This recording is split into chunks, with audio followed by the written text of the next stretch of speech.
गणपति महोत्सव का आज 5वां दिन। विघ्नहर्ता के पंडालों में भक्त लगा रहे हाजिरी, ले रहे हैं बाप्पा का आशीर्वाद। पूर्व क्रिकेटर हरभजन सिंह ने भी पत्नी गीता बसरा के साथ किए लाल बाग के राजा के दर्शन, विधि विधान से की गजानन की पूजा।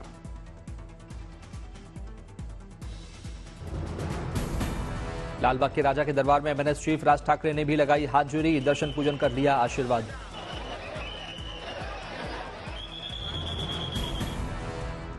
सन्नी लियोनी ने पति डेनियल के साथ किए बाप्पा के दर्शन, लाल बाग के राजा के दर पर टेका माथा।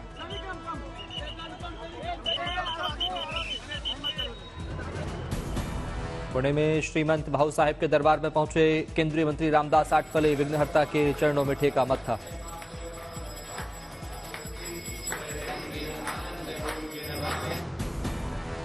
आरएसएस चीफ मोहन भागवत ने टेका गणपति बाप्पा के दरबार में माथा, नागपुर में किए गजानन के दर्शन। वृंदावन में राधाष्टमी की रौनक, बड़ी तादाद में लोगों ने नाचते गाते हुए मनाया उत्सव।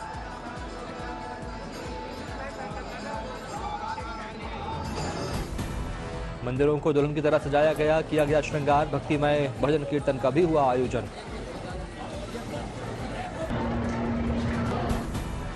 राधाष्टमी पर नोएडा के इस्कॉन मंदिर में दिखा भव्य नजारा, उमड़ी भक्तों की भीड़, राधा रानी के वस्त्र और श्रृंगार फूलों से किए गए तैयार। राधाष्टमी पर राधा रानी को लगाए जा रहे 152 तरीके के भोग, भारतीय खाने के साथ पिज्जा, बर्गर और टैकोस के भी है भोजन में शामिल।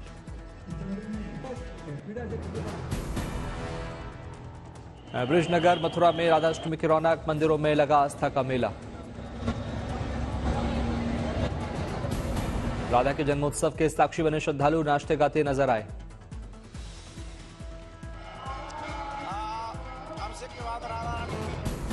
राधा रानी के जन्मोत्सव के मौके पर राधा का किया गया अभिषेक, फिर भव्य श्रृंगार आरती हुई।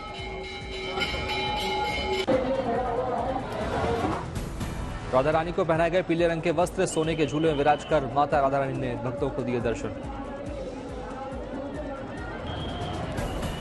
राधाष्टमी के मौके पर मंदिर को दुल्हन की तरह सजाया गया, भजन कीर्तन का भी हुआ आयोजन।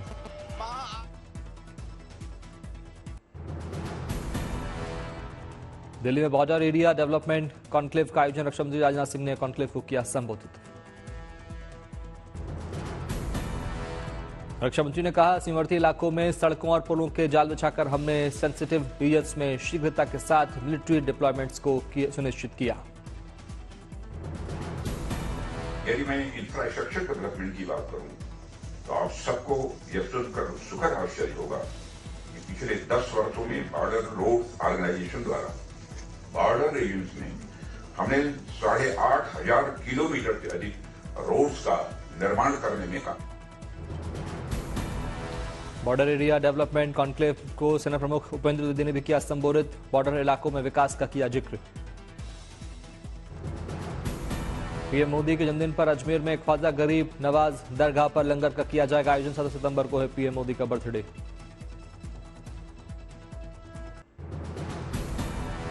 ग्रेटर नोएडा में पीएम मोदी ने सेमिकॉन इंडिया एक्सपो का किया शुभारंभ, सीएम योगी भी रहे मौजूद। 3 दिनों तक चलेगा सेमिकॉन इंडिया एक्सपो, देश दुनिया की 26 कंपनियां ले रही हैं हिस्सा। एक्सपो के उद्घाटन के मौके पर पीएम का बड़ा ऐलान, कहा भारत में सेमीकंडक्टर बनाने वाली कंपनियों को 50% वित्तीय सहायता दी जाएगी। पीएम मोदी ने देश की प्रगति का किया जिक्र, कहा आज का भारत दुनिया को भरोसा देता है। आज का भारत दुनिया को भरोसा देता है। पीएम मोदी ने कहा भारत के लिए चिप हमारी करोड़ों आकांक्षाओं को पूरा करने का जरिया है, आज भारत चिप का एक बड़ा उपभोक्ता है। सीएम योगी ने कोविड के दौरान सेमीकंडक्टर इंडस्ट्री के बुरी तरह प्रभावित होने का किया जिक्र, उस दौरान पीएम मोदी के प्रयासों को सराहा। यूपी को सेमीकंडक्टर मैन्युफैक्चरिंग का हब बनाने की दिशा में सरकार का बड़ा कदम, एक्सपो में एआई और सीवी जैसी तकनीक की प्रदर्शनी। एक्सपो में 250 से ज्यादा एग्जीबिटर और 150 स्पीकर शामिल, इलेक्ट्रॉनिक्स निर्माण क्षेत्र की दिग्गज कंपनियां और देशों के एक्सपर्ट्स ले रहे हैं हिस्सा। सेमीकंडक्टर के क्षेत्र में भारत को वैश्विक केंद्र बनाना सरकार का लक्ष्य। सिंगापुर दौरे के दौरान पीएम मोदी ने दिया था इससे जुड़ा बड़ा समझौता। जम्मू कश्मीर विधानसभा चुनाव के लिए तेज हुआ प्रचार। कांग्रेस अध्यक्ष मल्लिकार्जुन खड़गे की अनंतनाग में रैली। चुनावी रैली में बीजेपी पर बरसे कांग्रेस अध्यक्ष खड़गे, कहा 20 सीट और आती तो ये सारे जेल में होते, कहां गए उनके 400 पार। कहां गए भाई तेरे 400 पार? 240 पे आया। अगर हम सिर्फ 20 सीट लेते तो ये सब लोग जेल में रहते थे। ये सब लोग जेल में रहते थे और रहने के काबिल है। खड़गे ने कहा बीजेपी चाहे जितनी कोशिश कर ले, कांग्रेस और नेशनल कॉन्फ्रेंस का गठबंधन कमजोर नहीं होगा। अनंतनाग में खड़गे ने कहा बीजेपी यहां के लोगों को धर्म के नाम पर बांटने की कोशिश कर रही है, लेकिन वो कभी कामयाब नहीं होंगे। कांग्रेस नेता भूपेंद्र सिंह हुड्डा ने किया नामांकन। हरियाणा की गढ़ी सांपला सीट से भरा पर्चा।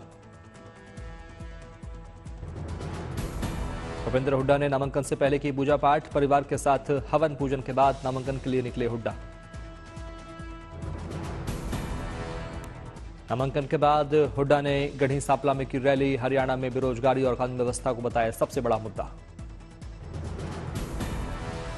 जुलाना विधानसभा सीट से विनेश फोगाट ने भरा पर्चा। बीजेपी ने विनेश के खिलाफ कैप्टन बैरागी को दिया है टिकट।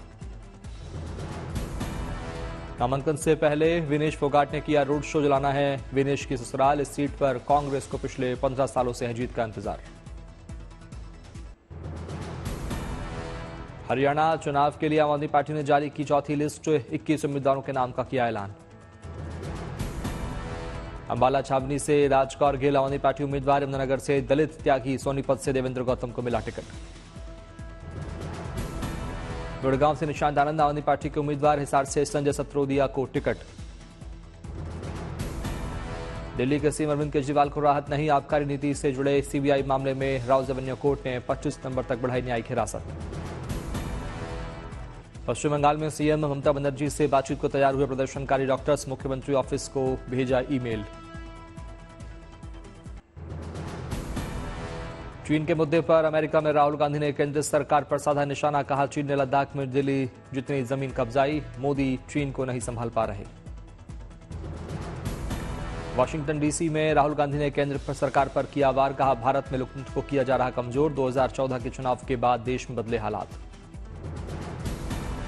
अमेरिका में भारत विरोधी अमेरिकी सांसद इल्हान उमर से मुलाकात पर घिरे राहुल गांधी। इल्हान ने कभी पीएम मोदी के अमेरिकी संसद संबोधन का किया था विरोध।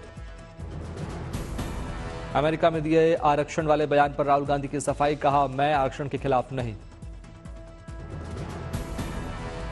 राहुल गांधी का आरोप आरक्षण पर उनके बयान को गलत तरीके से पेश किया गया। बोले सत्ता में आने पर हम आरक्षण की सीमा को 50% से अधिक करेंगे। दिल्ली में पीएम मोदी ने ग्रीन हाइड्रोजन पर दूसरे अंतर्राष्ट्रीय सम्मेलन का किया उद्घाटन। कहा भारत एक स्वच्छ और हरित गृह बनाने के लिए प्रतिबद्ध है। पीएम मोदी ने कहा भारत को ग्रीन हाइड्रोजन का बनाएंगे हब। ग्रीन हाइड्रोजन के प्रभाव को बढ़ावा देने के लिए अंतर्राष्ट्रीय साझेदारी महत्वपूर्ण है। दिल्ली में साइबर अपराध के प्रति जागरूकता अभियान। गृह मंत्रालय की साइबर विंग I4C की पहल। साइबर अपराध के खिलाफ केंद्र की पहल से जुड़े सदी के महानायक अमिताभ बच्चन। टेलीविजन, रेडियो, सिनेमाघरों के जरिए लोगों को किया जाएगा जागरूक। भागलपुर के नवगछिया की बेटी अलंकृता साक्षी ने किया कमाल। गूगल में मिली सॉफ्टवेयर इंजीनियर की नौकरी। मिला 60 लाख का पैकेज। रांची में कृषि और पशुपालन विभाग के कार्यक्रम में शामिल हुए सीएम हेमंत सोरेन। 239वीं वेटरनिटी हॉस्पिटल व्हीकल्स को दिखाई हरी झंडी। अगरतला दौरे पर त्रिपुरा के सीएम माणिक साहा। सरकारी डेंटल कॉलेज में किया 3D प्रिंटिंग सॉल्यूशन सेंटर का उद्घाटन। मुंबई के कांदिवली में केंद्रीय मंत्री पीयूष गोयल ने अकुर्ली किया ब्रिज का उद्घाटन। बड़ी संख्या में लोग मौजूद। दिल्ली में बुक लॉन्च कार्यक्रम में शामिल हुए नितिन गडकरी। पूर्व एनसीईआरटी डायरेक्टर ने लिखी है किताब Indian heritage and global problems.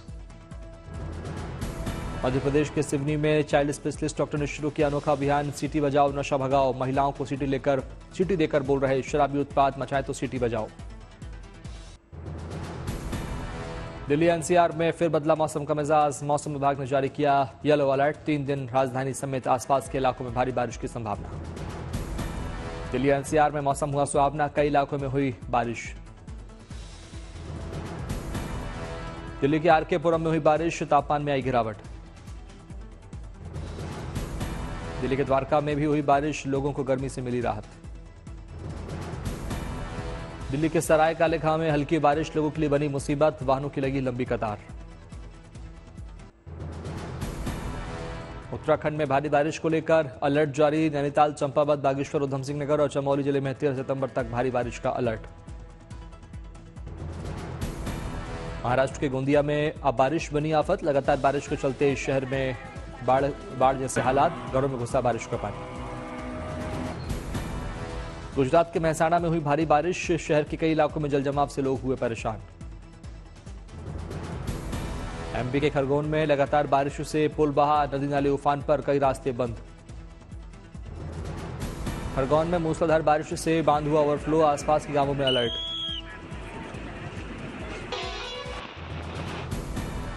दुर्ग में लगातार बारिश से लोगों की बढ़ी परेशानी। शिवनाथ नदी का बढ़ा जल स्तर। इलाकों में बाढ़ जैसी स्थिति। छत्तीसगढ़ के दुर्ग में भारी बारिश से बाढ़ जैसे हालात। शहर से लेकर गांव तक पानी ही पानी। छत्तीसगढ़ के धमतरी में लगातार बारिश जारी। गंगरेल सहित 4 बांधों के गेट खोले। अलर्ट जारी। भोपाल में भारी बारिश से भदभदा और कलियासोत डैम का बढ़ा जल स्तर। खोले गए गेट। आसपास के इलाकों को किया गया अलर्ट। नर्मदापुरम में भारी बारिश से खोले गए तवा डैम के गेट। 1,20,000 क्यूसेक छोड़ा गया पानी। निचले इलाकों में बड़ी परेशानी। देश में जीएनएसएस आधारित टोल कलेक्शन सिस्टम लागू होने के बाद फास्टैग की आवश्यकता हो जाएगी खत्म। जीएनएसएस से लैस गाड़ियों को नेशनल हाईवे पर रोज 20 किलोमीटर की दूरी तक कोई चार्ज नहीं देना होगा। मैन पावर के सर्वे के मुताबिक भारत में दुनिया भर में सबसे मजबूत हायरिंग सेंटीमेंट्स। भारत के बाद कोस्टारिका दूसरे और अमेरिका तीसरे स्थान पर मौजूद। 100 अरब डॉलर क्लब के अमीरों में गौतम अडानी की एंट्री। एलन मस्क 248 अरब डॉलर की नेटवर्क के साथ अमीरों की लिस्ट में नंबर 1 पर मौजूद। एफबीआई की रिपोर्ट में दावा, क्रिप्टो करेंसी से जुड़े धोखाधड़ी के मामलों में लगातार हो रहा इजाफा। लिस्ट में अमेरिका पहले और भारत 5वें नंबर पर। अमेरिका में साल के पहले 8 महीनों में 452 बड़ी कंपनियों का दिवाला निकला। बीते 14 साल में दूसरा सबसे बड़ा नंबर।